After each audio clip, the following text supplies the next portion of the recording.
program is part of the Scene Project's podcast network. The Scene Project features interviews with independent musicians, comedians, and artists from across the Midwest.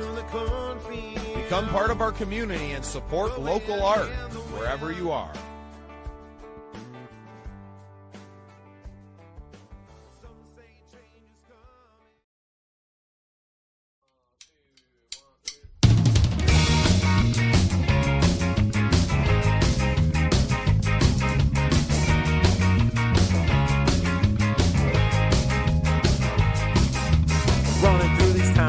Psychedelic sounds, I leave my heart down on the ground. Since I don't have you around, I'll grab a bottle off the shelf and go and drink it by myself. Say you wanna talk it out, well I don't think I need your help. Think I'm better off alone, I made my whole run on the road. I won't spend my lonely nights talking on the telephone. I find a girl at every show, but I will never let you know how much I regret the past and why watching you go, because hearts ain't smart, they're built for fools.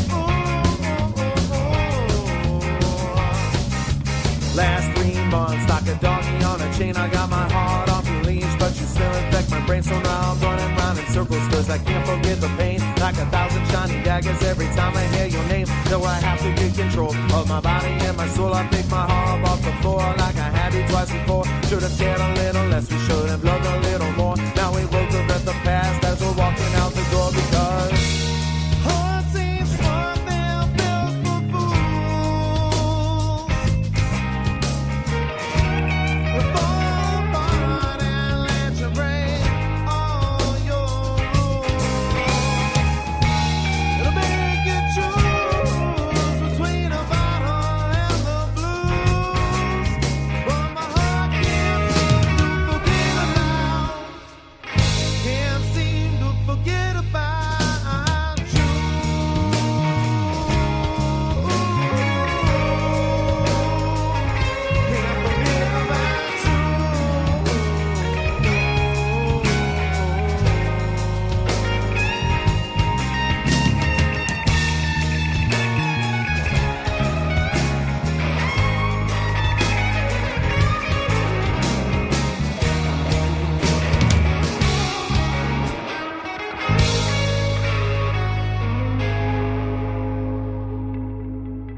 Welcome into another exciting episode of The Scene. You are here for Love Noise tonight. I am joined by my co-host, Wild Willie. What's up, Willie? How you doing, brother?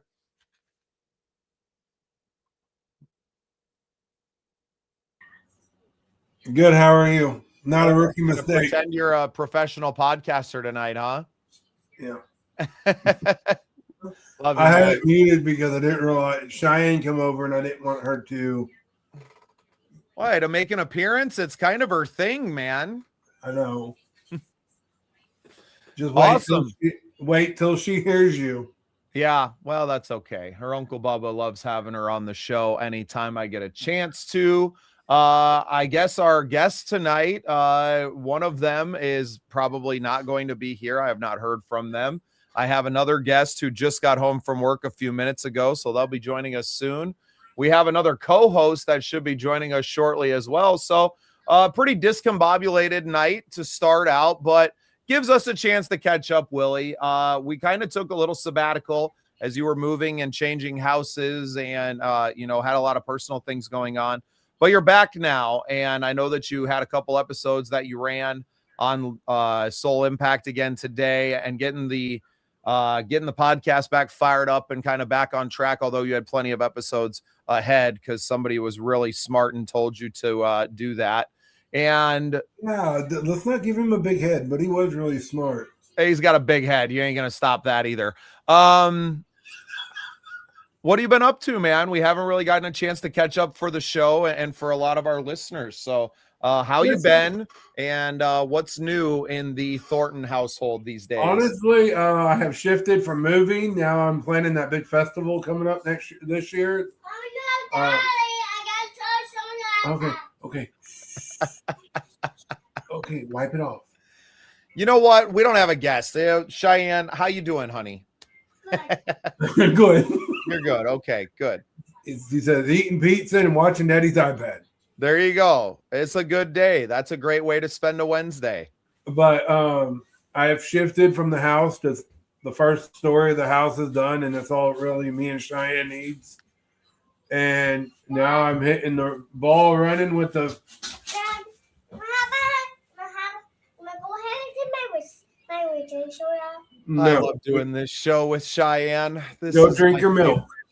Drink your milk first. Well, in my class this week, I had to go get soda from my aunt next door because I don't drink soda. I ain't had a soda since April. Well, in my audio production class, we have to open a soda pop and use that sound and turn it into part of my audio book. So I told her when I open it, she can have it. So I just went and got it right before the show. So she's like, "Can I have it now? Can I have it now?" But no, I've shifted gears to working on that. I've got some amazing artists signed up to be on it. I'm waiting to hear back on another one here in Missouri. Because, I'd love to be able to throw money at the artist, but unfortunately on this time around, I can't. Just, you can't give something you don't have. Well, and it's a benefit concert. I think people can understand that, and there's more artists out there that are willing to donate their time as well to it. I got you, Willie. That are willing to donate their time to give to our veteran organization, Operation Combating Veteran Suicide, and be a part of something that maybe is bigger than themselves without the necessity for, being paid for that. So, absolutely. Sup, Hell House. I think, brother? I think it's more about pulling together for a community. A lot of what we do here at the Scene Project is exactly that. Whether you've been on one show or you've been on them all, once you've been on one show, you're family. You initially joined the Scene Project family. Yeah, and you shouldn't have to pay family to show up for you. That's right. Well, some of my family needs to get that motto. No. We're just kidding. Hell House needs to pay us to come hang out. You better be careful. Hey, I'm just glad to know that he's in the crowd. It's been a while since we've all gotten to see each other. And, obviously we live in different parts of the country, and, our family is spread out, and really it's only today. Hell yeah, you do, Phil. I appreciate you, man.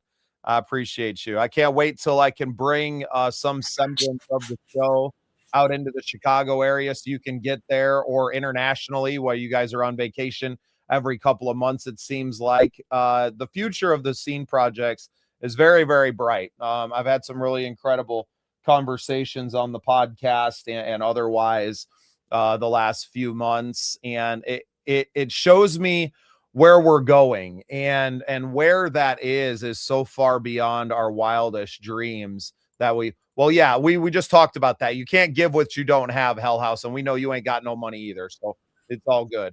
That's why we're all one big happy family, one big happy broke family. Yeah. Hey, you know what? What I appreciate out of it is that we don't have to pay people to hang out with us either, right? And we don't have to offer a lot of money to get guests on the show. We've had probably over 600 artists on our show, right? And you think about this community that we've been building and what's been growing around us is pretty incredible.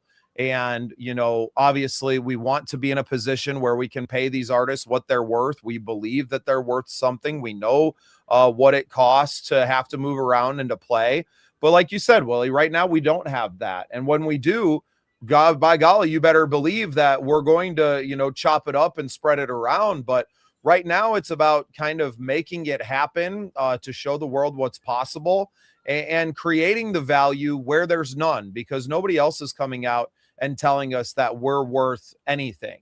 Right. And it's the same for a lot of these bands and artists that are working out there. And it's a reason that I think both of us have so much passion for what we do as individual podcasters, is because we know that they are so worthy of attention. And if no one else is willing to give them that, or, the space on a show, or, to go and stream their music nonstop, then we're going to do everything that we can to facilitate that and to introduce people to these really amazing artists and the people that are behind the stage, right? The stage persona, the people that are behind that and out there operating, in the world. So really grateful to just be doing what we're doing and to have such an awesome team around us, guys like Hell House and everything that they're doing and building there too. And, yeah, it's been incredible. Hey, Trevor, thanks to you. Appreciate you tuning in, man.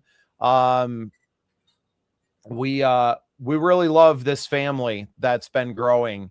And yeah, I mean, it's not slowing down. Our national tour that's coming up here in March is going to connect us with a lot of bigger markets, moving out of the Midwest and into the Mid-South, just the state of Texas alone. How many thousands of artists are down there that, are going to be part of the family soon too. So really excited about where we're going, man. It's going to be a really fun ride the rest of 2026 and beyond. And yeah, I'm looking forward to growing together. I'm really happy to have you back on the show and joining me here. It was really, kind of a long process, getting through the winter months, and we're still kind of in the dead of it now. I know a lot of people around in our area are dealing with a lot of snow. Nashville is an absolute mess right now with all the ice and snow that they received, and it's been a crazy time. So with no further ado, Willie, I'd like to bring in our guest. My good friend Ted Gaunt has joined us. Ted is an amazing artist in his own right, live, but he's been working to make some really cool parody and other songs using AI. And I thought that was a really cool opportunity to get you on, Ted. Talk about what you've been up to. Obviously, thank you for, inviting us on to, your GHL agency has been an absolute game changer for us. Shout out to Easy Business Technologies and, what it's brought to us on the website, and the social media planner has been massive, the email marketing. And we're going to talk a little bit about that tonight as well. But I'd like to lead off with, just kind of getting a little bit of your musical journey, because I know that you are, a musician in your own right, besides the AI songs that you've been creating, and would like to know kind of where music started for you. Well, I could take the whole hour for that. Well, we got plenty of time, and we're short a co-host, so have at it. Oh, speak of the devil. Speak of the devil. Brad's here too. Welcome to the show, Brad. Hello, everyone. Hey, glad you could make it, Brad. I just hopped on, so you're not too late. Good. Yeah. Hey, yeah. He wasn't late. He's making an entrance. Exactly. Fashionably late, right? I was about to say that, but I don't know how much the fashion goes with me. So, well, I won't tell anybody how many takes it took us to get your 2-minute video done today. So, no. Thank you. Ted was just about to give us a little bit of his musical backstory and getting to know everybody here. And yeah, go ahead, Ted. Floor's yours. Hey, well, I appreciate you having me on. It's nice to meet everybody and see faces and stuff like that. Musical journey. For me, I mean, I've got a sign back here. Of course, I'm using the green screen, so you don't see my lovely basement. But for me, music has always been in my life. It was always been something. My parents were in the church choir. I was in worship team for about 18 years. And so I've always loved music. Just always listening to music, always playing, always tapping, always doing something. And and grew up on country music because I didn't know there was anything else other than that on AM radio. And then someone introduced me to this rock and roll stuff too. I'm like, oh, this is interesting. And the journey started from there. So, but I've, as far as, I always wanted to write my songs and do stuff like that. And I had songs in my head my entire life, funny songs that have meaning and things along that. And that's where the AI has really helped me.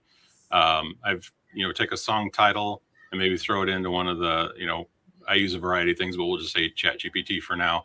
And it helps spur that creative energy. It's like, oh yeah. And then you work it, you tweak it. It's like a co-writer that helps you. I've done some work with co-writers and you're like, oh, I don't like that line. And then you don't want to hurt their feelings when they put a line in and you're like, well, I really don't like that. And with the AI, you can be, no, this is junk, change it. Or I change it myself and then drop it in and then play with it. But one step further back, I have, when I was done with worship team about when COVID hit, where we were at home and stuff, and I was just kind of, I wouldn't say burned out, but it was a lot to, practice every Thursday night and play every Sunday, things like that, I started doing my own gigs and stuff. And so I kind of stick with the corporate world. So I'll, play for a music, like I would say music festival, but like for a town festival or something like that. I've got a corporate gig coming up this week for a national lumberyard association. So those kind of things are fun. They're laid back. You don't have to try to keep the crowd growing and going. And so, but yeah, from the AI perspective, I've been able to put out like 55 songs across 8 different artists, and whether anybody listens to them or not, it's helped me definitely get that stuff out of my brain, and then I can play around with it and go, hey, that's good, that's not good, or maybe it's just for me. So yeah. And Brad, I would love your take on this. Obviously, you're the founder of Music Mogul AI, so we know how it can be used as a tool in the booking marketing space. I mean, me and you use it all the time when we're talking and have been planning this tour. We're always kind of scheming through it. But on the creative side and the obvious, tensions that it's causing, not just for creators, but also for publishers and distribution points as well. What do you kind of think about, the infiltration, if you will, of AI music into the popular scene? Yeah, I think it's definitely, like he said, I've been in those writer rooms before, and watch that process go on. And sometimes the chemistry is there and sometimes it's not. So I could definitely see where, what Ted was just talking about, where that would be a much more efficient path, to at least flush out ideas and concepts and, maybe not for the final wording and everything, but to at least get the skeleton of the song and to kind of work out the melody, maybe some structure and everything. So, to me, AI it's another tool for you. Exactly. To use. It's not there to replace human creativity. It is, it's just another tool. Like, I think I've mentioned this to you, Bubba, before, but it's, building a house with a hammer and nails. You can do it that way, but you can also use a nail gun and, work a lot faster. And to me, AI is the nail gun. It just helps you do things a lot faster. I don't see the creativity coming out of stuff yet. I mean, obviously with Sora and a bunch of other, with that kind of stuff going on, I mean, can you do it? But, a lot of, I think, barriers and guardrails are being set up as we speak, even, with all of that, to mitigate some of the slop, so to speak, in that world. So there's definitely garbage out there. There is. And, I can recognize it. I feel like, my 15-year-old son probably can't. Like he's But you kind mean of that AI gravel? Is that what you're talking about? yeah, you know what I mean? Like it's just I coined the term. I'm like, oh, there's AI gravel right there. I hear it and I hate it. But yeah, I mean, but that's why to me, AI is never going to replace the live show. it's not. And, that's what you can only listen to a song or watch a YouTube video so many times before you're like, okay, now I'm ready to go see them in person. I'm ready to go have that experience live with the crowd and to feel that energy and to have that experience and share that moment, with everyone. And to me, that's never going away. There will always be a need for human connection. And 100%. Yeah. Do you think that as we go along, and I mean, we've already had an AI artist top the Billboard charts, people are going to fall in love with this music, but because that artist as it is can't recreate those songs, do you think we're going to have tribute bands that are covering AI catalogs of music?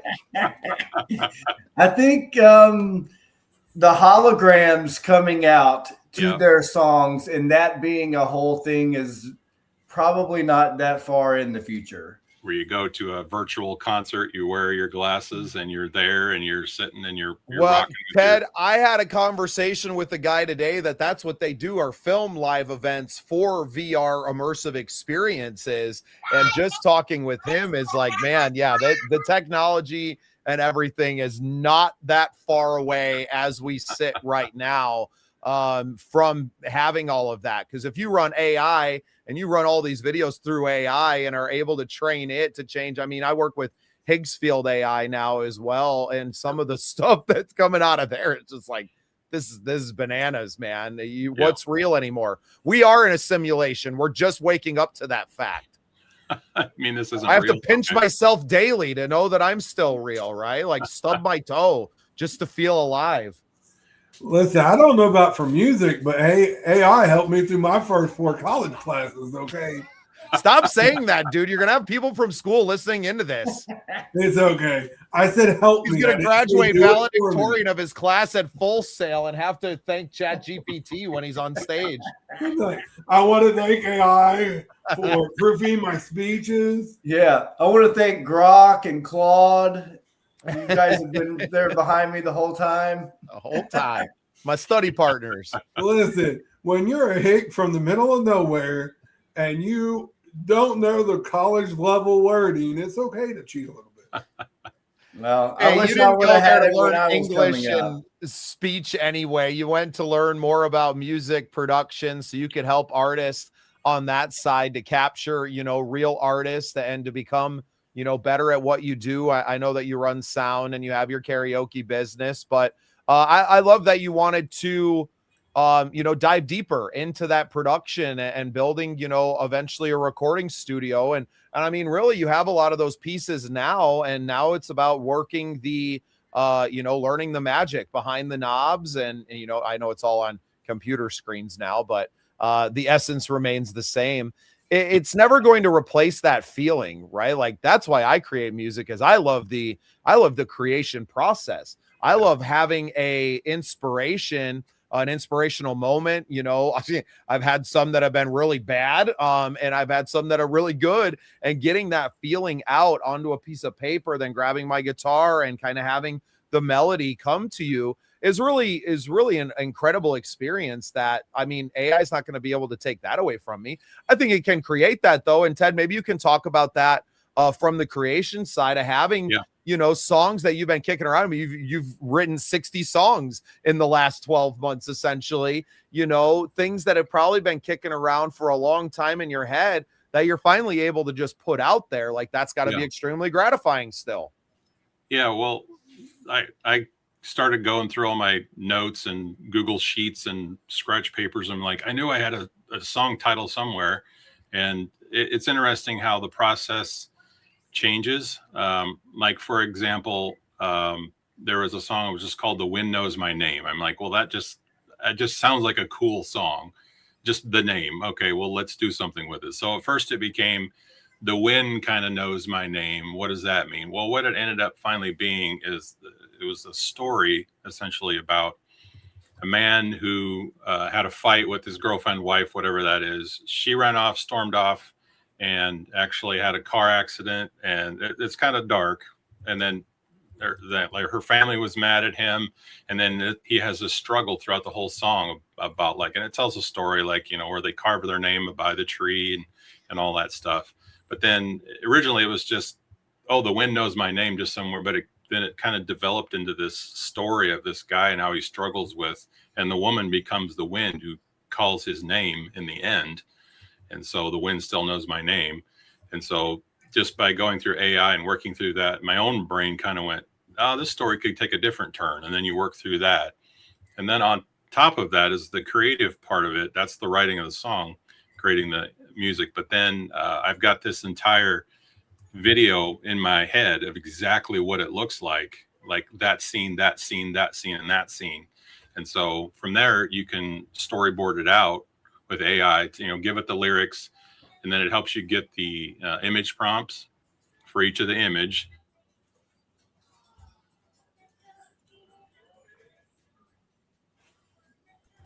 There, my mic decided to stop. Anyway, did you catch the storyboard part?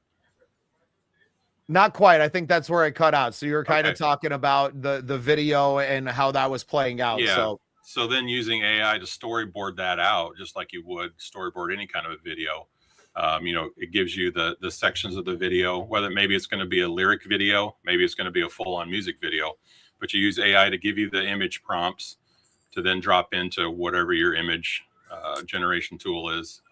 And then from there, you animate those image prompts, images into animation prompts, and then stitch them all together and build that video completely out, all without a studio, all without a production crew.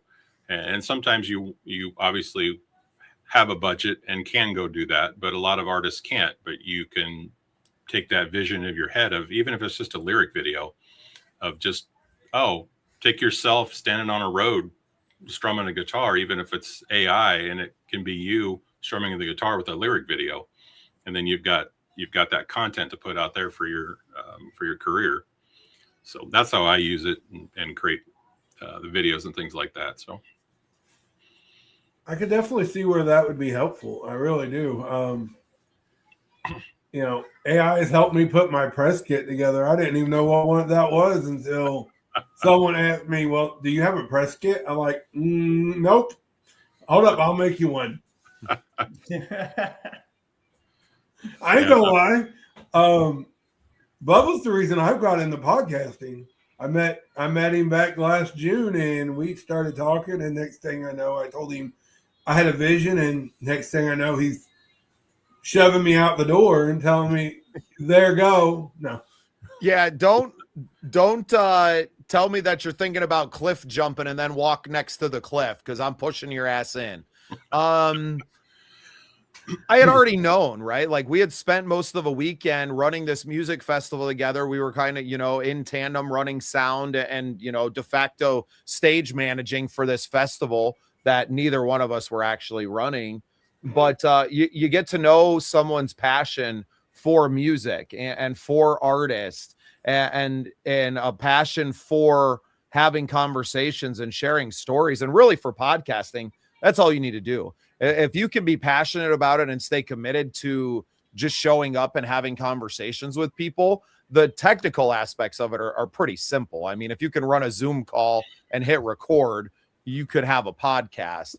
Now with the way that you can go live on all these platforms, you don't have to do it, you know, like we do through StreamYard, you know, where we can multi-stream and have this beautiful studio. You could do it on your Facebook channel, right? So, yeah, it's just incredible what we've done. Naughty Fest looks like a hell of a time, Nicole. Definitely saw their post. The Naughty Northern up in Minnesota put on a festival every year, and we made sure to share that out as they were looking for some artists. So shout out to our Minnesota crew, Minnesota family in the house tonight. Appreciate Nicole tuning in. Ted, should we share one of the songs that you wrote? Well, this is where Brad needs to put his earplugs in, because, you know, you're not supposed to disclose that this is my voice, right?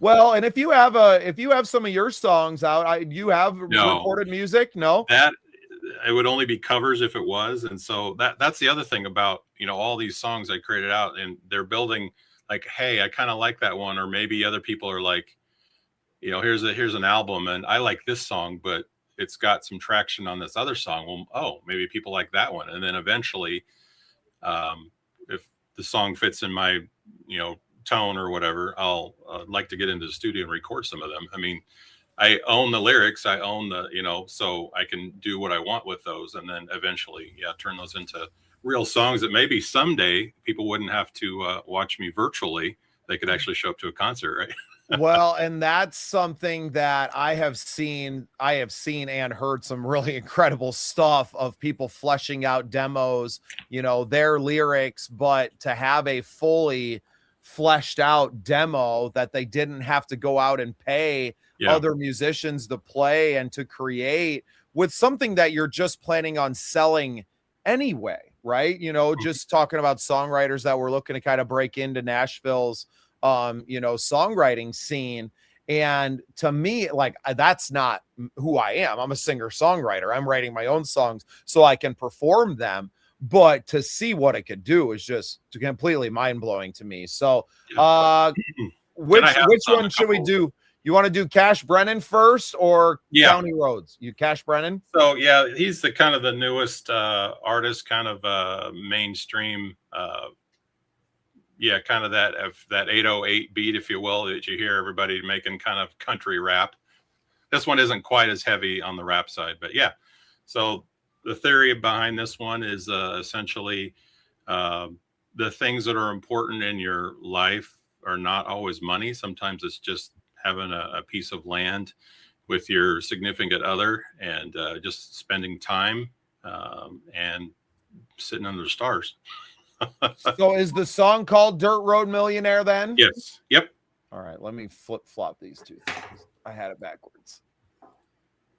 Awesome. Well, I don't discriminate with the AI music. It's still a creation. It's still a work of art, no matter how other people feel about it. And we're going to continue.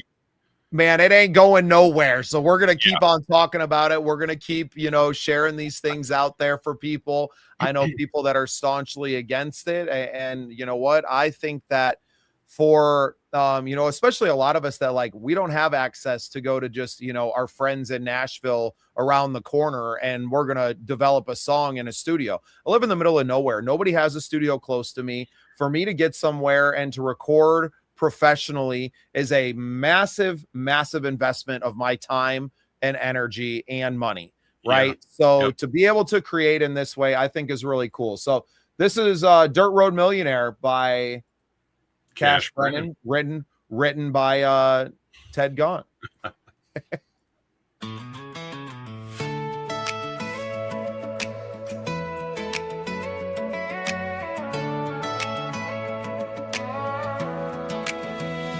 They say money talks, but mine don't say much. Got a couple $100 and a rusty truck, but I got her hand. And I got this land, and brother, that's more than most folks can understand. I'm richer than I'll ever need to be. I'm a dirt road millionaire, living like a king.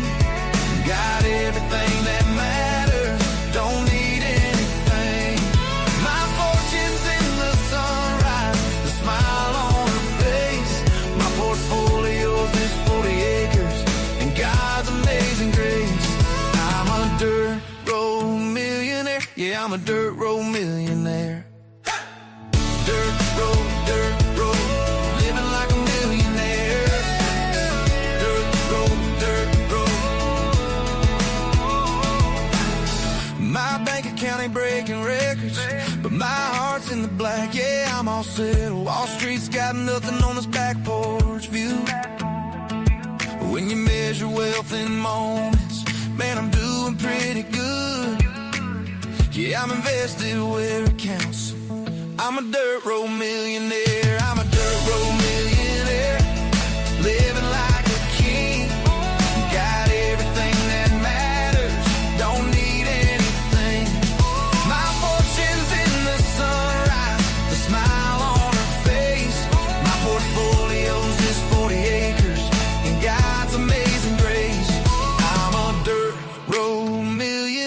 Yeah, I'm a dirt road millionaire.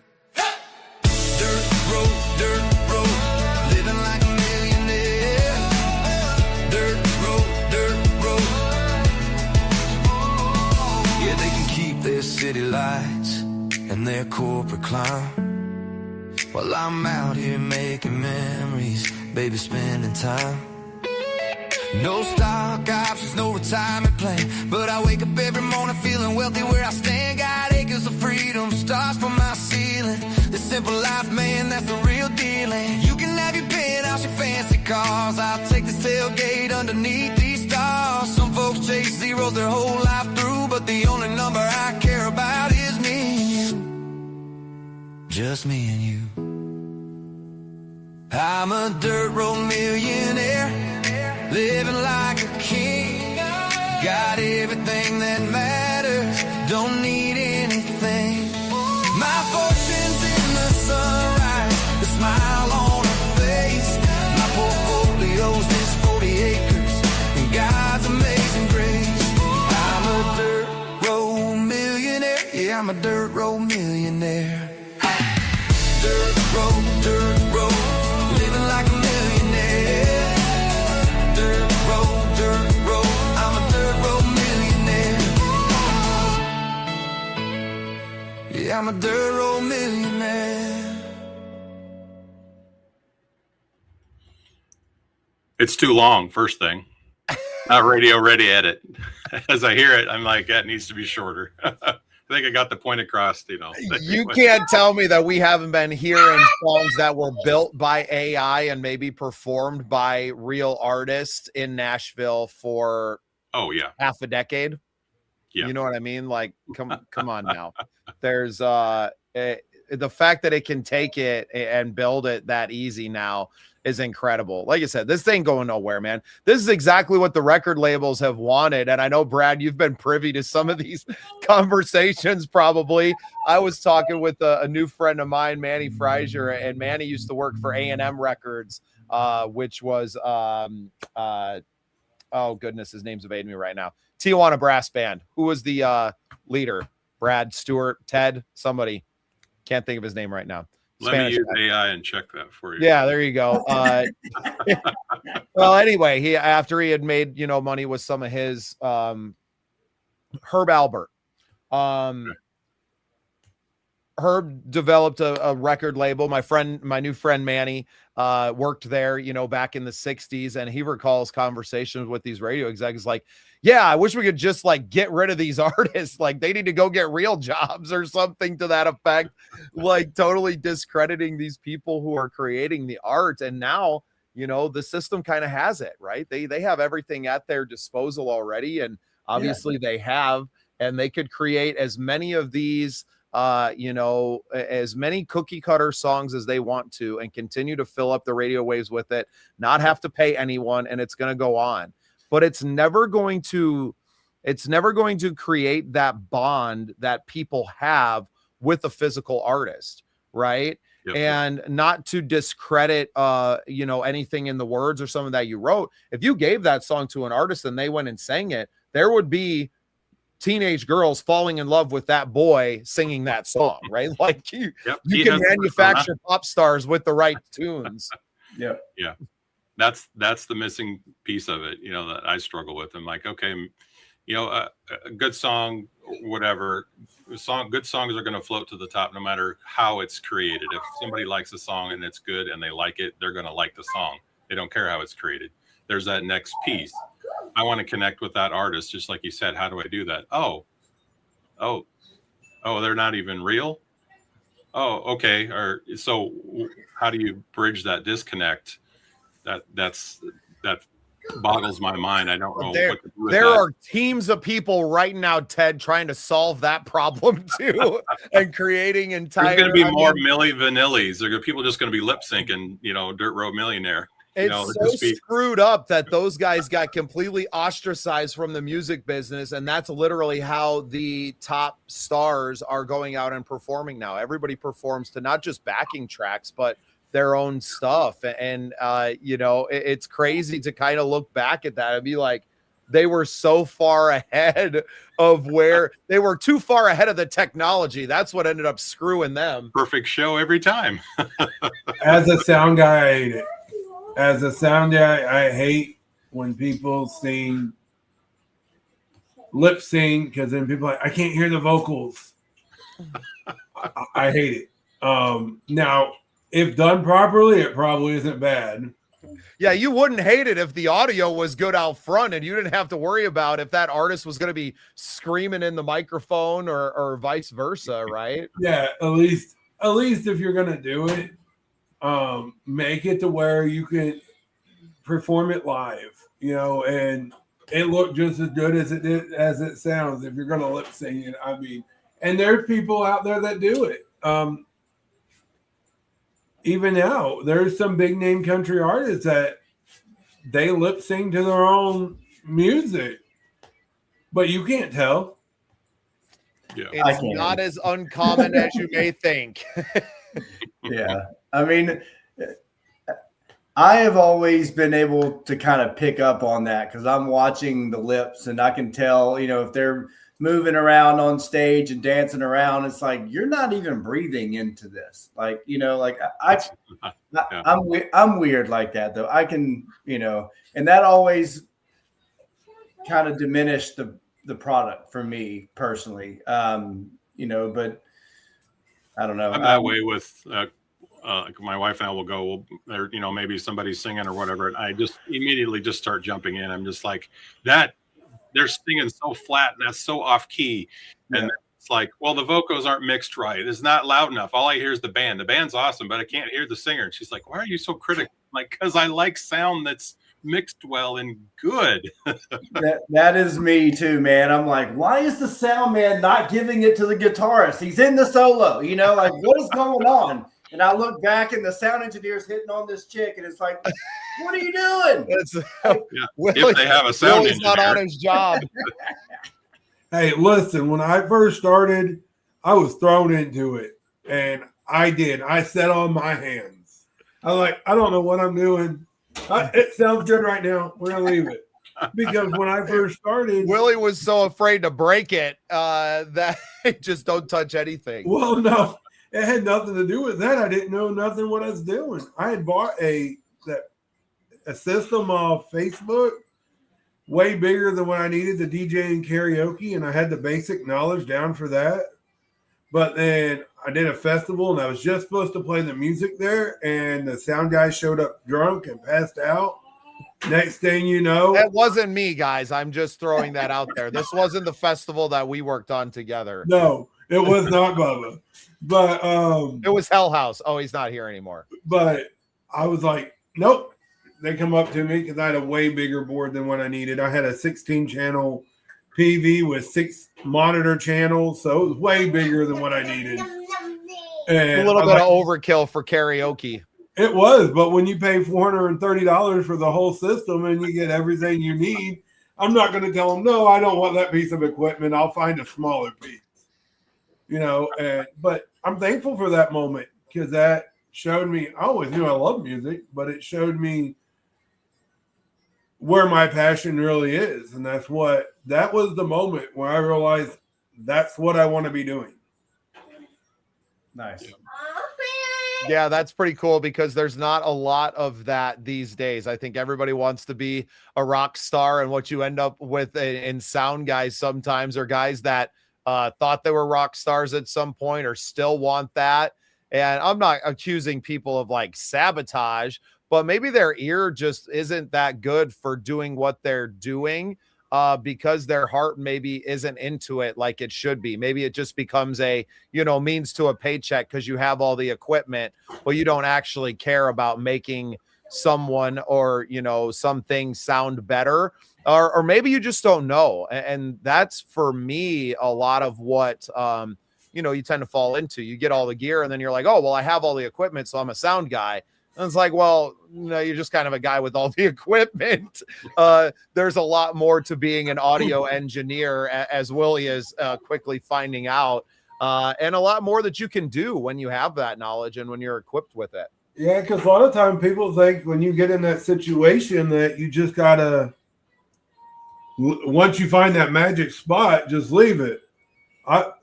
There's so much more. Like now, and I've been to festivals and people be like, Willie, fix this. I'm like, it's not my show. I can't walk up and start touching. You're big enough. You could intimidate pretty much any sound guy that I've ever met just by stepping up to him, right? Yeah, you don't even have to get violent. It's not me. I will come up with them with a nice suggestion and be like, hey, this will sound a little better if you tweak it here.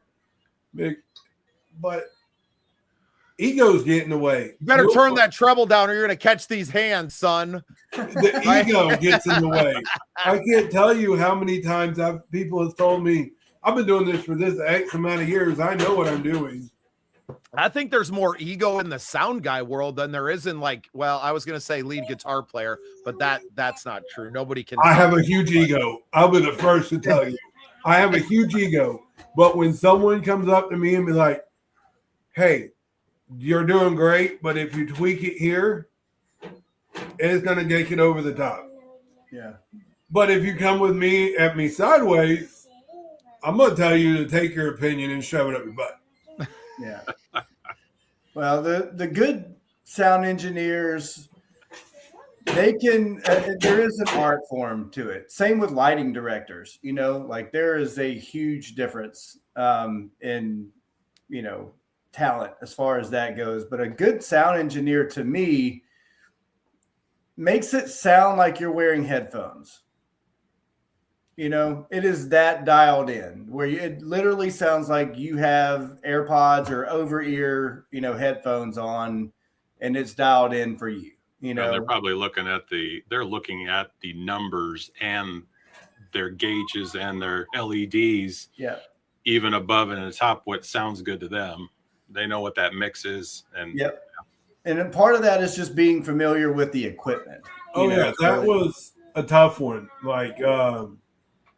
Learning when it may sound good, but if your board's peaking, obviously you need to adjust something. That was a hard one for me to learn because I've heard, and Bubba told me this when I first met him. I was like, he's like, just listen to your ears, just listen to it, just hear it. I was like, if you tell me that one more time, but when you learn, and I've got to where I'm not perfect by any means. But I've learned enough within the last 4 years that you can pick up on, I've gone to festivals and I'm like, hey, your bass is way too high. It sounds like garbage when the bass hits hard, or whatever, So you learn and you adapt. But if you got to be able to swallow your pride. And a lot of that was with Bubba. I mean, Bubba is a very intelligent person. And I'm not just saying this because he's sitting here beside me. When it comes to sound, you don't sell yourself short. A lot of experience. I mean, I've been doing it since I was 13 years old, right? I've just been on stage and doing this and running sound for different, not just my own band on stage, but, for other bands over the years. And you're around it enough. And exactly like you said, Brad, is that that's what I'm going for. I want it to sound like I would dial in my stereo listening at home or on my headphones. And I want it to be that pristine, clarity to it. And I'm not worried about, how loud can I make this or that? What balance can I strike between this? What is the difference between the room? And I think you could be the best. You can look at a board and you can adjust all the things and say, hey, everything's, pushing at the same levels across there, but that's not it at all, right? It doesn't sound like it should look on stage, right? Are you getting that same feeling as if you're, in a small room with them? Can you recreate that at scale in a different room? And because I've played in so many different rooms and I'm always listening, a lot of times I'm running sound from the stage. I honestly have no idea what it sounds like out there, but I'm able to take what somebody tells me, like, hey, this is a little too loud, or this is a little too much of this. And knowing how I can fix that without just turning the volume knobs all the way down, right? Which I've done plenty with people. And you want me to turn down? I'll turn down. But I can adjust the EQ depending on the room that I'm in too. That can actually make that sound a lot better. Right. So, and Willie, you're going to learn a lot of this as you go through your career. There's a lot you can do by just actually taking frequencies away that are going to enhance what you're doing. I was told very early on, it's funny that all the dials will start at 0 and go +5 or -5, right? Or, +10, -10. I was always taught that you can't add what's not there. So I kind of started from that. And knowing that I couldn't just like crank all the dials up to 11 and spinal tap this, that you gain more by pulling it away and by taking something, not just is the bass too loud or you need to turn the vocals up. Well, maybe it's that you need to bring the bass and the rest of the things down to accentuate that instead of just turning everybody up and turning everybody up and turning everybody up to where it's just a cacophony of noise and you can't hear anything.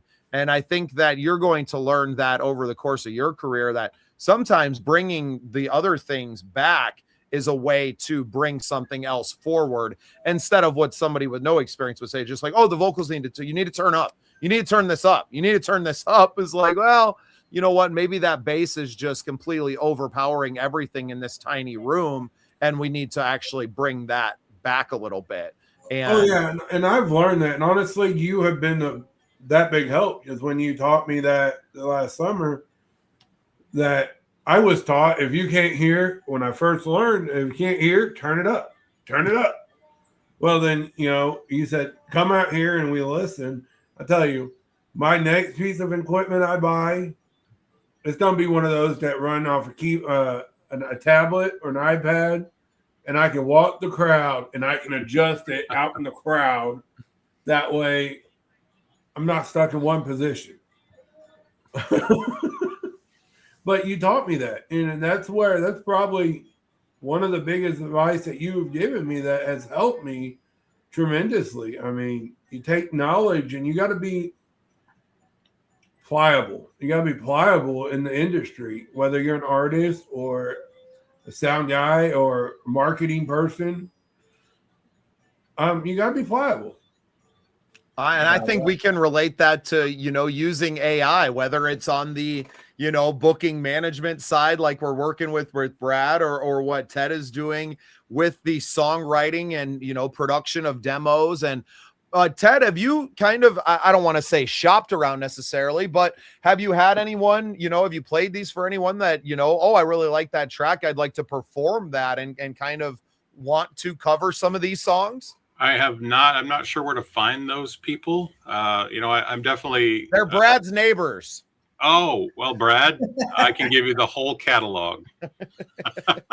And you might find one good one maybe out of there. No, what I've tried to get them on a few. I mean, they're out on, of course, Apple and YouTube and Spotify and all that. I've been trying to get them dropped on some playlists and kind of figuring that game out a little bit just to see what kind of traction. Yeah. And like I said, some of the songs that are out there already, even if the streams are low, but I can kind of tell, oh, well, this has had some listens, some streams, and this song seems to be the one that gets listened to more. Not one that I thought was, well, I like that one, but it doesn't matter. And I talked to some other AI artists on TikTok, and so it's been an interesting process. One interesting, this might just be an interesting story. So you talked about the parody channel I've got. That's a whole nother world that's been in my brain forever. But whatever side you're on, what's one of the biggest topics right now that everybody's fighting over?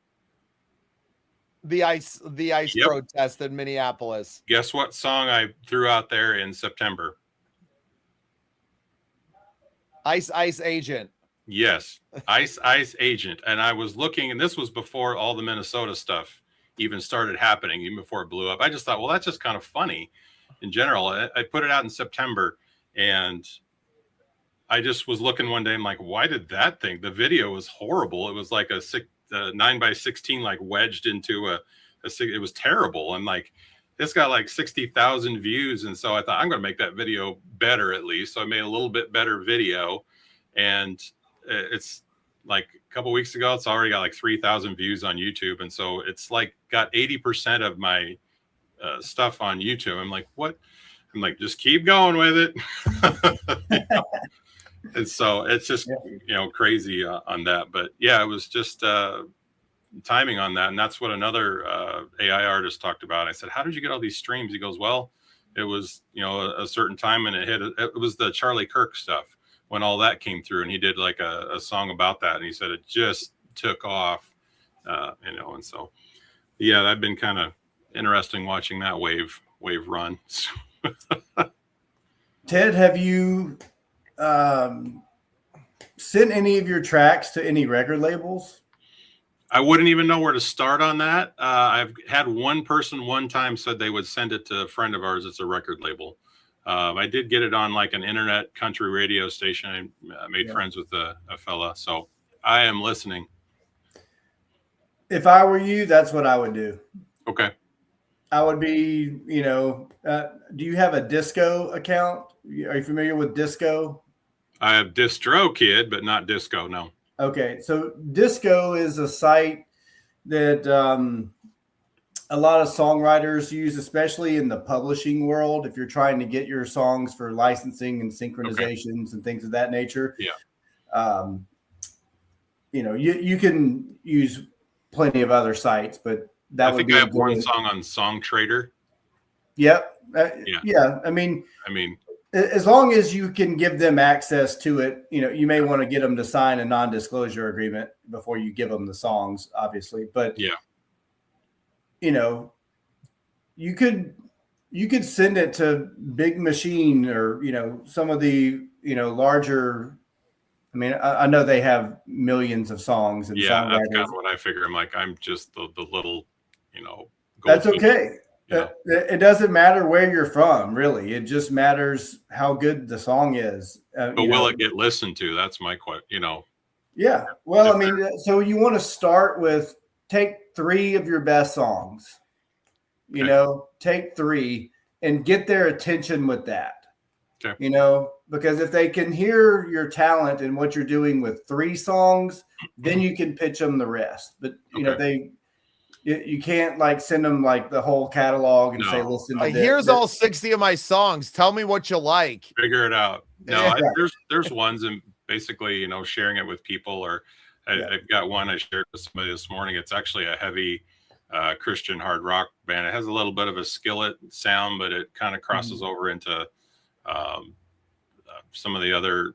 So it kind of almost crosses over, and I just sent it to my brother-in-law, and I'm like, hey, they love like Shine Down and all that stuff. I thought, just give it a listen. He's like, dude, he goes, that is awesome. He goes, I played it for all the guys in the shop and they love it. And so, I mean, I don't know. Sometimes I'm like, I think it's okay, but to reach out, I have other friends that I like. Some guy this morning, he's like, oh, I love Decipher Down. He goes, they sound like that. He goes, that's like one of my favorite bands. And so, getting some of that other ears on it too helps. Yeah. And so, and I know out of that catalog, I'm like, that's got a little gravel in it. But, you finally do, 20, 30, sometimes 50 different versions of it till you get that one. Okay. Yeah. And then you tweak sometimes slow it down, slim the lyrics down. Sometimes AI was going to give you so many lyrics. I'm like, nope, it's got to be smaller, shorter. It's got to be, on time. It can't just go fast. And so, I hear what you're saying. As I'm going through, the craft is hopefully getting better at putting those things out and trying to keep the sound similar across the artists as well too. Yeah, there's a lot of great talented musicians that do not know how to structure a song. So, you know what I mean? There's a place for everybody, man. So, and if you reach out to the labels, you're kind of doing a shotgun approach because they have so many bands that they represent. Yeah. And you never know if it's going to go to a new up and coming artist that's maybe 15 years old that doesn't know how to write songs yet. They know how to sing. They clearly have that God-given talent, but maybe they don't need know a song. right. Or maybe it just goes to another artist that hasn't released an album in 2 or 3 years, and they're under contract to produce a certain amount of albums in a certain amount of time. Yeah. So And they that's why have to I'm come hoping up too, with you know, something. And I'm doing they've the song. reached, they've Sorry. reached writer block or what, you know what I mean? Like there's so many reasons why what you do has a great place for that. And I think just building your network and connecting with labels would really help you flourish. Okay, great. If I represented you, that's the first thing I would do. Gotcha. What kind of, I mean, we can talk about this offline too, but what do those deals look like? You know, if let's just say somebody liked that song we just heard, you know, do they usually come in and lowball, hey, we'll give you $500 for the rights to that song? You know, what do those deals look like? You know, I mean, you keep the royalties as the writer, you know, it's all yeah, that, I mean, you know, they're typically going to want the publisher share.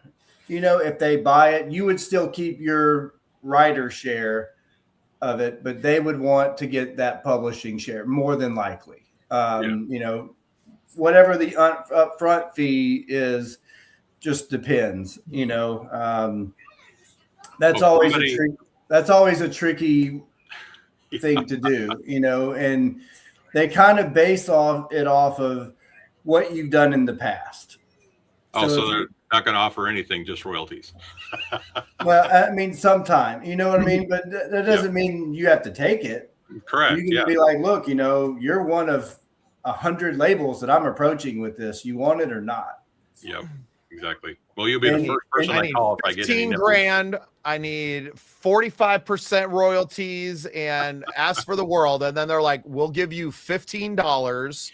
We'll give you 2% royalties. And you're like, please, sir, may I have another? Thank you. Yes. Shoot for that new pickup. Yeah. I'm still waiting on mine. Bubba ain't got it to me yet. Yeah, well, we're probably a decade off from that, buddy. So keep dreaming. Might not be a new pickup, but maybe a pickup. Yeah. Yeah. One of those little Matchbox ones coming your way. I found one in the garden the other day while I was out there plowing, you know. Here you go, Willie. The deals are either structured on the front end heavy or the back end heavy, or they're in the middle. So you can kind of that's really your three options. Yeah. You can either get a big on who's going to pick it up too. If you're like, okay, I've heard of that artist before, that's probably going to get some traction. Right. Or I don't know who this is. Man, that Dirt Road Millionaire, dude, there's 37 bands out right now that could cover that. You know what I mean? That could go record that song and make that into a hit, right? Mm-hmm. Like that was very commercial. You're writing stuff like that. And that's the thing, even using AI, people like I could go and use it and ask it to create a song just like the one that you did. And it's not going to come out that way. Right. Oh. So it's really about people having the power to be able to actually flesh it out. And I know that the process for my friend Amber, she creates some really cool stuff. She's created like this crazy K-pop sounds, but she kind of walked me through the process of like, you don't just plug it in and it comes out perfect, right? Like it's sometimes I think it would be easier to just write the damn song and perform it like an acoustic demo of it. But not everyone hears what a song could be. Right. Like that's a record label's job, and they're getting lazier by the day too, to be able to take, like, if I was just playing that on an acoustic guitar, they wouldn't hear it like it was produced here. Right. And maybe they would never be able to hear it in their heads that way. So I think the power to be able to flesh these demos out is really powerful. And they're using it. The people at the top of the game are using it every day to try and get this. Why to like just buck the trend, and for the simple reason of just like being a contrarian, right? Or being anti-AI, it doesn't make a lot of sense. If you're in it to win it or to make a living or, you know, just to get the art out anyway, then you have to be. So, oh, that's a cool question, Brad. Maybe this is one, for that you would know the most out of, because you may know some of the stats. But if you could get royalties of one song, any song in history what would it be? Oh, definitely be anything by the Beatles. You know, I mean, you could go with Michael Jackson. That's a pretty safe bet. You know, yeah. I mean, the Beatles are, you know, anything from their catalog as far as statistically is shooting fish in the barrel with that. You know, so yeah. But yeah, good question. Yeah, You know, it wouldn't be Gangnam Style. That wouldn't have been the one. I mean, it depends on what you want to do with it and how you want to license it, I guess, you know. The Macarena? You're typically, if you're going to pay for a license, you're going to use it some way to make that money back. So, right. Well, another one too would be House of Pain, Jump Around, right? Played in every stadium around around the country now. You know, right now, the biggest one is the White Stripes, Icky Thump. Yeah. You know, it's being played at every commercial sports stadium and everything. Like the crowd. Nation Army. Yep. Yeah. I hear it. I mean? My like high school band, or the high school band here in town, covers it every basketball game, every football game. It's huge. You know, right now, that would be a hot one, you know, if you could get that, you know. So. Is that usually a 50-50 split on that? Like if you're, going back to the writer part of it, you know, if you're or is that you make that deal with them as well too? Yeah, it just depends on what the original splits were and whether or not you can acquire a portion of their royalty, you know. And going back to what we were saying earlier, when you pitch it to a label, you can just get them to sign an NDA and they can kind of shop it around to their artist. Wait to do the negotiation when you find out which artist is going to use it. Yeah. Because you'll be able to have more leverage, you know, and you'll have more clarity because, you know, it's your song. You want to know how it's going to be used before you agree to the license. Yeah. B, I might play that one tonight, unless I can get Ted to send in one of his parody songs to me, because we need one more song to play tonight too. I know we have a second one, but we usually play 3. Purple and Gold is the theme song to our Scene Project Sports Network show, Vikings United. Shout out to our guy Prince and his guy Chris Clay, who made this awesome song, you know, all about Minnesota Vikings football, and it's become the anthem for our Tuesday night show now. Yeah, I think there's a lot we can dig into. Like when a record label, you know, assuming that an artist already has their publishing rights set up, is there a negotiation that happens between a label that was kind of pursuing an artist that they say, well, we want you to relinquish some of these if we're going to, say, re-release a catalog or to distribute something, or is that a totally separate deal? Yeah, there's so many ways you can slice the pie, or and going back to what we were discussing. Because a label, I guess what I'm alluding to, I guess, Brad, is that like a label's never going to ask you for like the songwriter royalties, right? Like they're not coming after the writer royalties. Usually it's more say on the publishing side, or are they like, we're trying to get everything? They want it all if it's hot. Yeah. They want to buy you out to reduce friction in accounting and to make it all nice and smooth. So, I mean, you could give them 95% and they'll give you your 5%, you know, if you want it. But, you know, this is what A&R guys do. You know, this is their job, is to look at the repertoire and to really help develop a brand for their client and to find songs that resonate with their fan base and whatever their brand is. And if it's on brand for them and they really like it and the artist really likes it, then, you know, they're going to take money from that deal that they signed with the artist, and they're just going to charge the artist, you know, to do it, to make it happen. So what does A&R stand for, Brad? Artist and repertoire. Okay. So they are literally, A&R reps are out there looking for not just the next big thing, but also the catalog along with it, or maybe just the catalog and not necessarily the artist. And Yeah.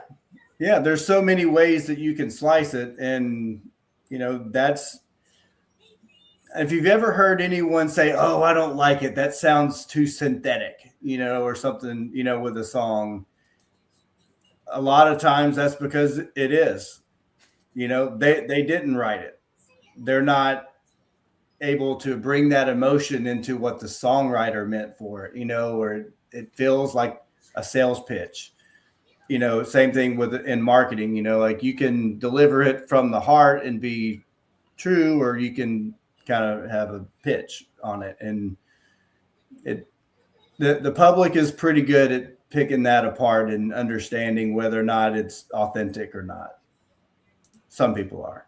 yeah, well, yeah, we're going to find out how discerning they are over the next, the course of the next decade, as the AI programs, the Sora and some of these other Suno and all these things continue to get fed more and more music, that they're going to, continue to be able to write any song in any genre and to turn that out there.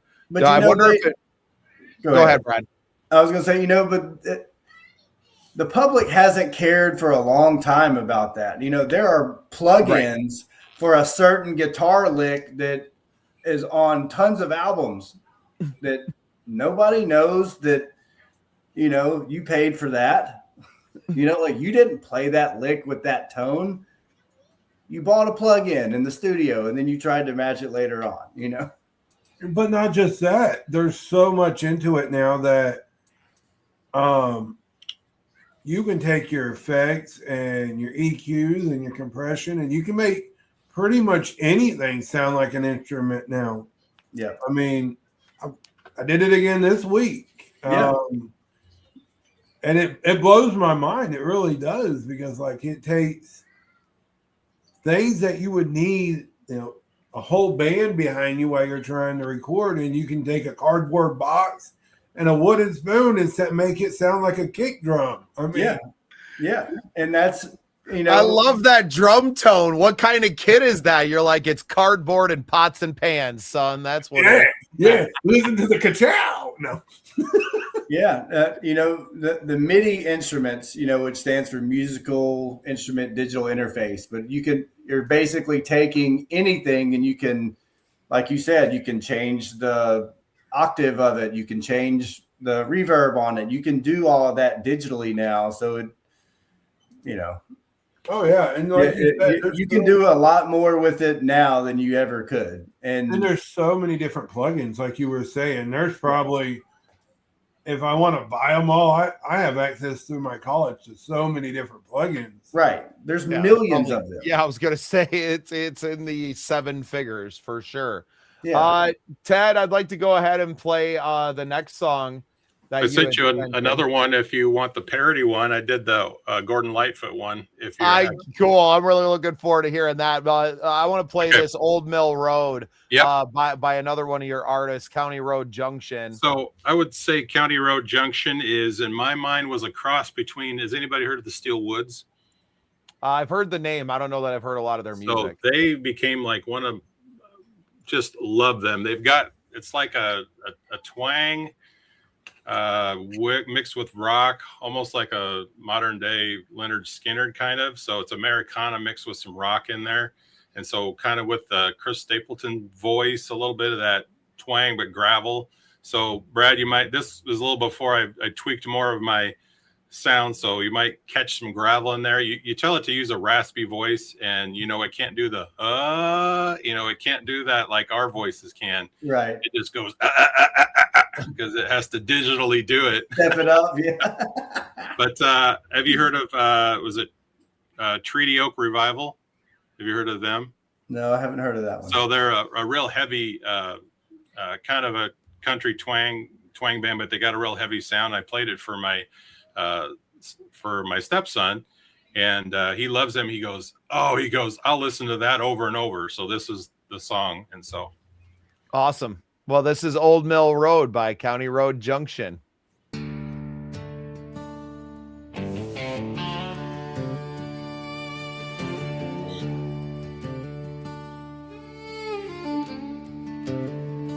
There's a gravel turn past the county sign where we lined our trucks in a crooked line, kicking dust and arguing about who drove slow. Those were the nights down Old Mill Road.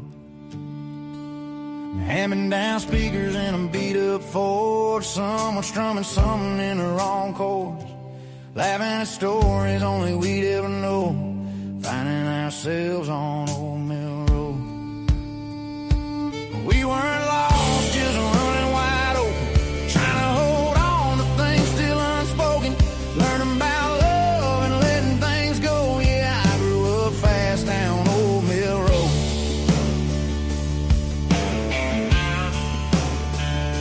Saw a few sparks when the tailgate dropped, hearts beating loud, but the world felt soft. Nothing too crazy, nothing too bold, just learning life on Old Mill Road. Dreams came easy by the headlights glow, talking about leaving and the friends we know. Truth hits deeper when the nights turn cold, hit me real hard on Old Mill Road. We weren't lost, just running wide open, trying to hold on to things still unspoken, learned how to fight and letting things go. Yeah, I grew up fast down Old Mill Road.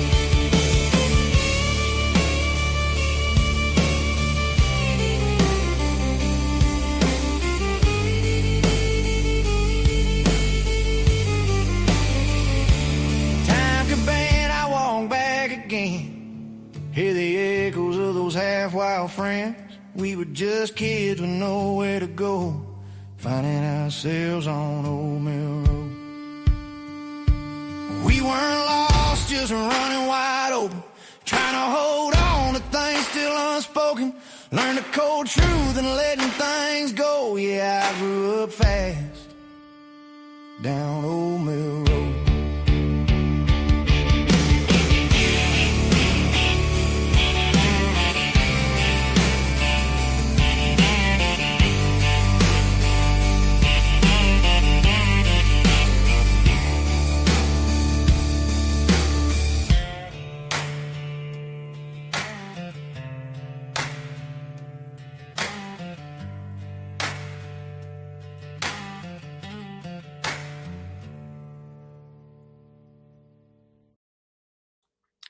Nice. Yeah, you know what I've decided, Ted, is that we're just gonna teach these songs to a couple guys around me, and I'm going to sing these songs, and we're going to just fucking do There's this in-house. 58 more for you. Yeah, you know who that reminded me of while we were listening to it, Willie, was Dalton Jones. That'd be a banging Dalton Jones track. Yes, that is what I was thinking as well. I mean, with his raspiness he has, I could see him doing that one. Yeah, Ted, I'm starting. It's starting to come together now in our head. Brad and I are going to work up some management contracts for you. We got a hell of a songwriter building here. I mean, we have all the artists around us that could be covering these songs and creating them and cutting them. You're a hell of a songwriter, man. You got a great ear for that popular sound. And to have all these demos already fleshed out, it's just a matter of getting them, because I don't think that the AI versions, right, they're never going to clip that next level, and they're never going to be as something that goes out on the road. But like you said, you can kind of figure out what's working, what's out there, what people are kind of attracted to, and to put them out there. And it kind of informs you a little bit as like, well, these are the 12 that I think can go somewhere. They just need a home. And geez, with the network that we're building, Brad, and the plethora of artists that we'll have, you just pick into the, Ted's bag of tricks, right? And pull one out for this artist or that. Do you write anything for female artists, Ted? You got anything for that? Yes, I do. My daughter helped me write a song called Pink Drink. Nice. It's actually it actually came together. It's actually the Starbucks pink drink. It's like pink drink, and we already got a buyer. Brad, did you hear that? Well, and see this. Her name is Olive Sunset because my daughter loves sun. She goes, I love sunset. So Olive Sunset is the artist, and we're just having fun with this. Nice. And I'm like, hey, she and Cash Brennan ought to do a duet together. Pull them in, you got that cross artist, you know. Yeah. But more just having fun with it. When you train the program on it, now you have these artists, does it maintain their sound and their personas a little bit? There's personas inside of Suno, and it's getting better. But if you listen to, you know, like Cash Brennan, there's only like 3 songs out there. Really try to keep those fairly tight. But like if you listen to County Road Junction, there's definitely some leeway in there, and that's really hard because AI just wants to, well, let me create you something cool. No, I want this. Let me create you something cool. No, I want this. I want this sound. I want this again. Right. Don't change anything. Just yes. But just there's personas. You can save snippets of the song. Like, okay, I liked this part of that song and the way that voice was. You save that and apply it. And then you do iteration after iteration. Play with it. Nope, it's going too fast. Too many words. That word sucks right there. So you're, you know, constantly, you know, you're not sitting there writing it line by line, but you're hearing it as it's being built. Yeah. And at least for me, I don't like that, or I do like it. And like, hear one, you're like, okay, that's good. And then maybe you'll have it, try it one more time and see what it comes up with. So, yeah. How many hours typically? I mean, I know everyone is different too, but like how much time is going into the actual like writing and production process? You know, each song ends up being different.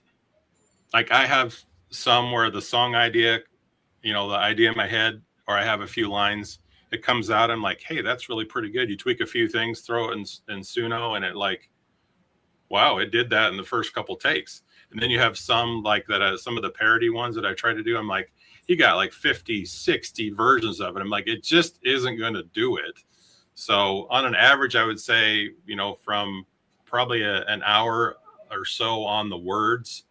But then, you know, you might have the words down. Hey, those look good. And once you drop it in the song, then like, no, that's too wordy right there. So then you're constantly, you know, cutting it back. So, you know, you definitely have, you know, 2 or 3 hours in that, or even much longer. Sometimes I'll work a little bit, step away from it, come back to it, listen to it again, you know, and then, so it's really hard to tell. So all of your production is being done by the software, correct? You're not taking these in the studio and I've started, that part of it is not creative, so I don't like it as much. Yeah. But I can relate to that. Yeah. It, you know, drop it into a DAW where you can like, okay, I want to take the stem out of this and, you know, use this vocal over and over and over again. And then my brain's like, I don't want to do this. I just want to create something. That's the, and what happens when Suno goes away, or, you know, or they start, hey, this is working pretty good. I think we're going to charge $100 a month for everybody, or, you know, whatever. It is going to be coming. Yeah. That's coming. Or Google buys them up, and then, you know, they're going to get bought up is what. Yeah. Well, I'm surprised it hasn't happened by the record labels already. Maybe they're waiting for like the you know, the public opinion to change a little bit. You still have a lot of pushback on AI right now. Maybe 2 years from now, when the public opinion flips, they come and back the Brinks truck up for them and go, yeah, this is how we make music now exclusively. And they get rid of all of the artists. Big B, our co-host on SPSN, Ted, you know, I'm going to throw this out to you. Who would you like to write a song with, if you could, out there, or maybe write a song for? Who would be an artist up at the top of your list? Well, there's there are so many. I think I've got one song. It's called I'm Still Drinking About You. So it's basically the guy's he's like, I'm trying to get rid of your memory or whatever, but I keep drinking about, all my buddies tell me that I should, you know, get rid of you, but I keep, you know, I'm still drinking about you. And it's got a Chris Stapleton sound right in there. I'm like, yep, if he just sang that, yep, that would be it. But there's so many, you know, on the Christian side of some of the stuff I do, you know, there's Skillet would be fun. There's some songs that really would resonate with them. And so I hear the voices as I'm listening to the different songs. You know, I don't know about County Road Junction. They kind of have their own Americana sound that I just kind of like, that kind of mountainous Americana sound for me, you know, merging from, you know, almost like 70s Americana into that rock stuff. That's why the Steel Woods, if you haven't ever listened to them, they finally have. Now, we saw their last show 2 years ago at the fair. It was their last tour, and so just phenomenal sounding band. So Chris Stapleton, that's my answer. I'm telling you, Bubba, shoot for the stars. I'm telling you, Bubba, we need to get him connected with Dalton on that. Yeah, I'd love to hear. Yeah, well, and Dalton's got a hell of a producer he's working with, guy that's worked with some really big names out there, but he kind of builds all the songs, and then Dalton comes in and sings them. And I mean, to keep up in today's world, unless you already are a prolific songwriter and you can crank them out, you know, once a month or more, I think that the cadence that, you know, that's kind of got everybody trained to is, you know, we don't really want an album. We want a single every single month and something always pushing. And I don't know if that's, you know, that's why I got out of music. Cause like, I'm not looking to just perform. I was trying to get away from playing covers. And for me, if I'm singing a song that somebody else wrote, like that's just as much a cover song as if I didn't write it. So that wasn't as an artist where I was coming from. And there was no way I could keep up with that kind of output. And then like 12 songs a year for like the rest of my life, I'm not going to be able to do that. Now, I didn't know about, you know, AI, you know, songwriting at that time and everything. And I don't know that, like, I talk a lot, but I don't have that many emotions that I'm trying to get out, right? Like, I don't have that many ideas. Bullshit. Yeah. You listen to the boss and watch your mouth. I really want to play, and I know, Ted, that a lot of what you've done have been these parody ones. So we're going to play. Did you name an artist for this one or just do the parodies you put your own name on? It's just you doing the Cats one? Yeah. Oh my goodness. Well, you got to go a little bit past this. So, you know, I have these songs have been in my brain, and my kids used to get so mad at me because they would play their favorite song and I would instantly change the words in it. And so it's just the weirdness of my brain. And so I'll hear songs and I'm like, I stopped doing it, but I got up to where I was over 200 different parodies of songs that I had heard of different words to use for that. So I just came up with song rewire, and like, let's just rewire the songs. And so this one is the Cats Around Town That Are Feral, which is supposed to be the Edmund Fitzgerald, which I thought it's just some stupid corny song. Apparently, if you like cats and you like Gordon Lightfoot, that is a connection that is huge, apparently. So I went one step further and I made a lyric video of Gordon Lightfoot sitting on a dock with cats, and the actual Edmund Fitzgerald boat is in the background bouncing a little bit. So that's what's going on up here, unfortunately. Well, this is Cats Around Town That Are Feral by AI Gordon Lightfoot.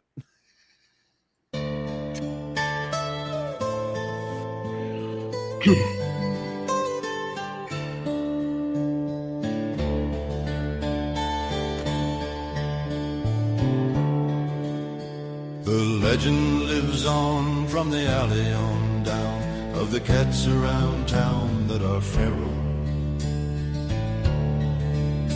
With matted old fur and a low restless purr, they survive through the night's dark and peril.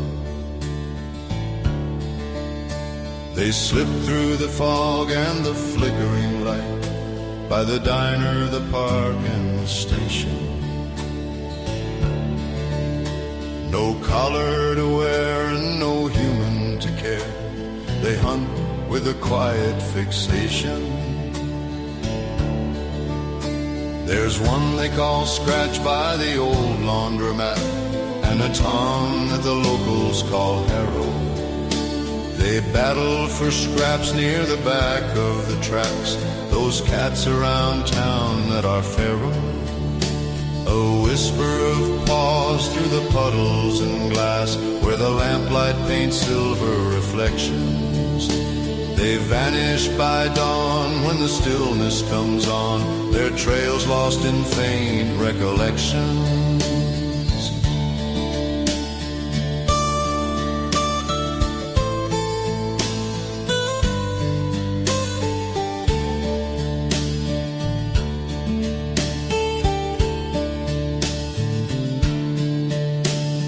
Winter blows cold and the dumpsters grow bare, yet somehow they weather the season. For freedom, it seems, has its hunger and dreams, and they live without needing a reason. So remember the night when the moon's hanging low and a shadow drifts soft down the barrel. You might hear the sound of a soft distant yell from the cats around town that are feral.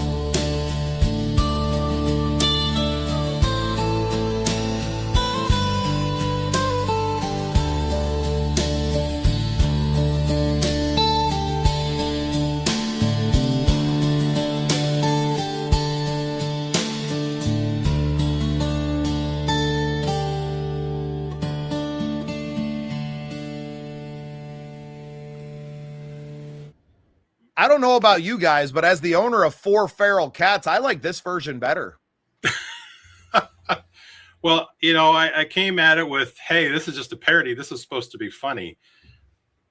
But on the TikTok channel I have, I'm like, I got so many comments. It was just amazing about, oh, those poor kitties, they need help and people should be helping them. It was almost like that commercial where the puppies, you know, are on TV, the puppies are sad. And it's like, I take care of them. And I would like, that's great that you take care of them. It's like, oh, they need so much help. It was really interesting. It didn't really come off as, hey, that's kind of funny. You know, so it's, you just never know how people are going to take a song. So yeah, and I wonder how many people just like don't even know who Gordon Lightfoot is anymore, right? Like, well, they don't even know. Like, yeah. for me, you know, and a lot of us here, obviously, big music heads, we're very, very aware of a lot of music, but other people's worlds are very, very small. Yeah, that was more for my funniness to do, and I shared it with some friends of mine. My sister was a huge Gordon Lightfoot fan, and I appreciate his writing was phenomenal. His storytelling and his songs, you know, may not have liked all the songs, but oh my goodness. And so I guess that's why some of those words in there are, you know, a simple fixation. I mean, who says that in a song? But Gordon Lightfoot would have. You know, I have to imagine that he would like this. Somebody posted that Gordon would love this. Yeah, little did they, a big cat guy. Okay. Yeah, but don't mess around with Don Henley, apparently. So apparently he's not real happy. So I've got one out there called Hotel by the Cornfield, which is I'm waiting for that to get taken down. So I've heard come on, Weird Al has been doing this for 40 freaking years now. Yeah, man. but Weird Al paid for it. He got the rights to it. I have like one song out there, and all these blame Napster, right? There ain't been money in music for a long time. That's one thing about all the parody songs is you can't put them out on the all the DSPs, you know, because of that copyright thing. So, you know, all the originals go to town. So there's that, hey, this song is really popular. Yeah, that's great. I can't put it out there unless you want to pay, you know, really high price for the cover fees. And you can't even do it as a cover because it's a derivative. So it's not a cover because you've changed the words. So you have to get the rights directly. So I don't mess around with that. So the parodies stay in that lane. The Wild West, though. Let them have it, huh? Oh, yeah. That's yeah. People like, where's the full version? Where can I get this? Can I listen to it on Apple Music? I'm like, no, you can't. Oh, but you can buy it on my website. I'll put an MP3 up there. That's what who I does do. That. I was having this conversation like, who downloads MP3s and still listens to them? I don't know. I sell them on my website. Nobody's buying them. So who sells them? Me. Who's buying them? No one. So I did have one iTunes sale last month of that song. Somebody bought that song. I'm like, I got like a 70-cent iTunes sale that's on there. I'm like, I don't even know where that isn't even out there. I don't think. Oh, it's gonna be my wife's ringtone soon. I buy a lot of that stuff just because of DJing and. Well, yeah, 100%. Yeah. So no, Yeah. I like to stay in the legal lane. So I have probably 3 different hard drives full MP3 music. So Well, Ted, I know you haven't hardly had time to gather your thoughts after work. I appreciate you jumping on tonight. I'm just grateful to be able to, pay you back in some small way for the kindnesses that you've shown us and, the relationship that we've built over the last, 5 or 6 months now. It's been a game changer for me. Using GHL. Brad, I don't know if I made that evident when we brought him in, but Ted is the owner of the GHL agency that I use, that I've been trying to sell you on. Brad's got some things that he's getting in order. He's got some developers that needed a swift kick in the ass this week, but we're getting ready to start really hustling Music Mogul AI out there. And he had been mentioning HubSpot, and I was like, that would be ridiculous for you to go do now when we have this at our disposal. And yeah, I did a little research on that, so we can talk about that offline. it's Awesome. amazing. I love it. Let's just say, as a podcaster, I love it. Yeah, and we're using we're using it like we use our brains, right? Like a tenth of it. And to really get into what it can do and the automations and the sequencing. And that's going to be a big part of the next month of my life, is starting to, it was really hard just to get a foundation, right? To get the website, for me to get comfortable like building the websites, where now I can whip them up relatively quickly, because I've put in the reps, I've put in that work. And now it just, the other digital, now the digital marketing things that actually make you money, right? Like that's got the next step of accessing that. And I think for artists, other artists, how to use it. So are you using, Bubba, so are you using that when you make the websites for the podcast AI? I do I'm not using podcast. I'm using the GHL for literally everything. It's our social media planner, it's our email marketing, our text message marketing, which we don't use a ton of right now, but in the future we will use it a lot. There's agencies out there that are charging $500 to $1,000 for access to stuff like this, right? And even as a retail product right now, I think even the DFY, the done for you, is under $200 a month right now, through Easy Business Technologies and from the Scene projects. So we're really trying to help creatives, right? And that's our world. That's where we're coming into now. If there was, corporations that were coming in and wanting to use this and sending, 30,000 emails a month or something crazy, we would have to adjust the prices up from there. But for our creatives and for, people like Brad, who are founders of their own companies and need to maximize their efficiency, there's no other way to really do it. Like, to spend all the time manually going from app to app to try and pull some of this stuff off. I'll tell you from experience, it was damn near impossible. I was drowning in fees. I was drowning in time spent just freaking 2-factor authentications for 7 different apps instead of one. It'll freaking take you forever just to get logged in. Yeah. Well, being a small business owner and an IT guy by day, I've seen a lot of the apps that were for businesses that were all those pieces together. It's like, oh, I need this for my email, I need this for my website, I need to do this, and then all that. And so when I saw this a couple of years ago, I just jumped in and just learned it, and to see that all cohesiveness in one place, and be in that affordable range where, hey, I think I want Salesforce. Oh, you need $3,000, please. It's a great all in one platform. Is it perfect in every sense for everything? No, but it does a really good job, and it's great for artists and creatives as well too, just to be able to manage a fan base or set up a fan club, things like that. So, Absolutely. Yep. This is how we're going to change the world. We're going to get them plugged in. Music Mogul AI. We're going to get them some promotion on our podcast networks. We're going to get their business straight with GHL and all of their publishing and all their rights taken care of, with consulting from Stewart Entertainment Agency. And Willie's going to run sound. I'm going to run my mouth and interview everybody and go on tour a few times a year. Like, I see this vision kind of like coming to life now. And a lot of the guys that are going to be big parts of that are in this room right now, albeit digitally. I can't wait till one day we can all be in the same room physically together and to share a toast and a beer and to celebrate what we've built, you know, not just digitally, but in the real world. And yeah, 2026 is going to be a massive year for everyone sitting here. And I just want to tell all three of you how grateful I am. All four of you. I know Cheyenne's there too. She's a big part of this, even if she doesn't realize it yet. But this family that we're coalescing around this podcast, this idea, is really going to take flight. Right. It's already kind of taken shape. And now I think we're kind of filling up that engine with rocket fuel and getting ready to light the fuse, man. And this tour is going to be a massive boost to our visibility.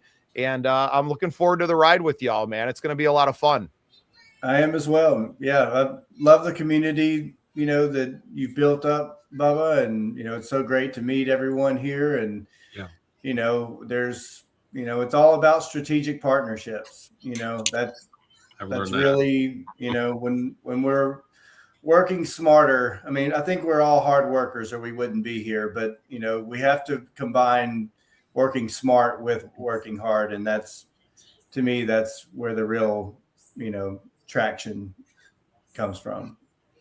Yeah. I appreciate you having me on. Thank you for the opportunity to share some songs and the weirdness and talk about music. Yeah, it's fun, Ted. You're welcome back anytime, man. We'll have to have a special where we just do all parody songs one night, and we'll grab a good handful of them. And when we need some levity in our lives, and yeah, man, I appreciate you. You've brought a lot to my life, and I appreciate you taking some time out of what I know is a very busy schedule. Let you get out of here. Go get some supper, probably, because you probably haven't eaten all day. Oh, I ate. You did. You got the scarf a meal down. Yep. My lovely wife made something. She's like, we had a project we have to start tomorrow, so I was running a little late. So awesome. Yeah, that's one place where the technical side stops when I get to the music side. I hate that part of it where Brad, you talked about, do you put it into a DAW and play with it? It's like, no, it becomes the complete creative side. I leave that technical stuff away. So yeah. And Ted, I would like to extend an invite for you to come on my show and just talk about how music has helped you along your journey. I would enjoy that. As you know, I love talking. I think everybody in this room does. Yeah, well, I'll tell you what Brad enjoys is creating videos for his website. We had a hell of a time today.